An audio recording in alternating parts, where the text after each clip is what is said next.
Okay, I think we may have found the original cause of the fire. At the top of this injector, notice the rubber hose, nicely molded. You got the little silver dish underneath the rail. That's the fuel supply to the injector. The connector looks in good shape, everything looks good there. Move over to this one, number 4 back on the passenger side. I'm not sure the cylinder number at this point, but this looks to be where the fire originated. This piece of rubber has been replaced. It's a fuel leak, and the worst burn is right here in that fuel injector connector. Preliminarily, this looks like the cause of the fire.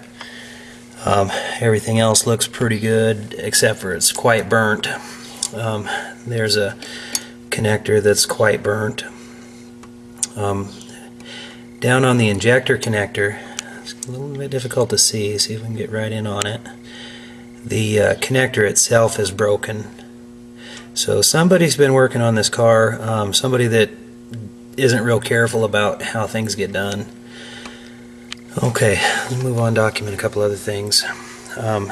This canister here, it is on the rear of the right intake manifold. Some kind of vacuum canister, vacuum switch actually. It's got 2 wires, so I'm sure that it switches that vacuum. Whatever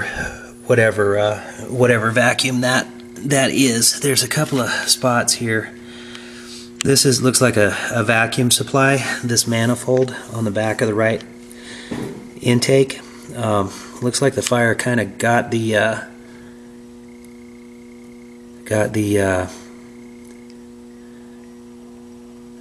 vacuum connections as well. Let's move over here a little bit. We got plenty of fire damage up in the insulation. Don't know what condition the wires are on the inside just yet, but we'll get to that. Looks like a good bit of oil leaking down here as well, off of the there we go.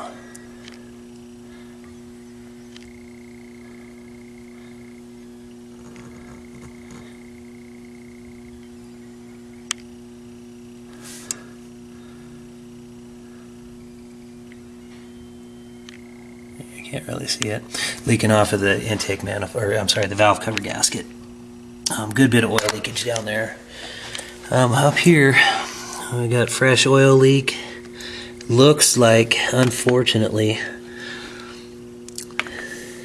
no, it looks like it's valve cover gasket leaking down onto the head. It looked like it was from the head gasket for a moment.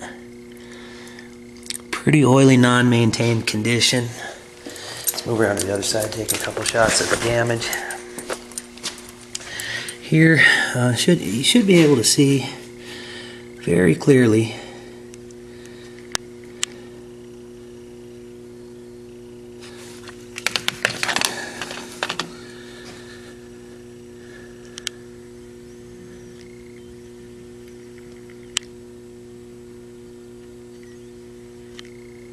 Can't see very well.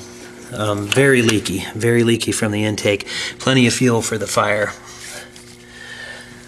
Moving on to the top, there's a good bit of damaged wiring connectors, melted, along with the wire insulation.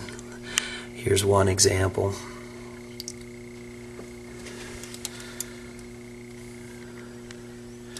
Okay, here's a good example of the insulation damage.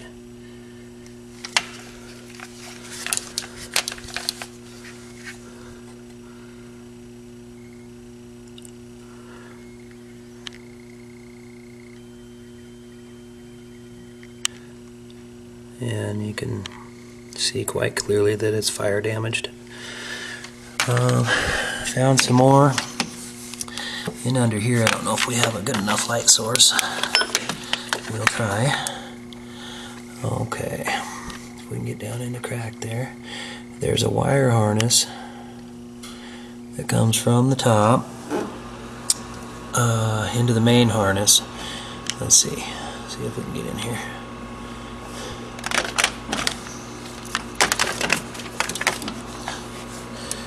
Right down past the flashlight, you can kind of see it.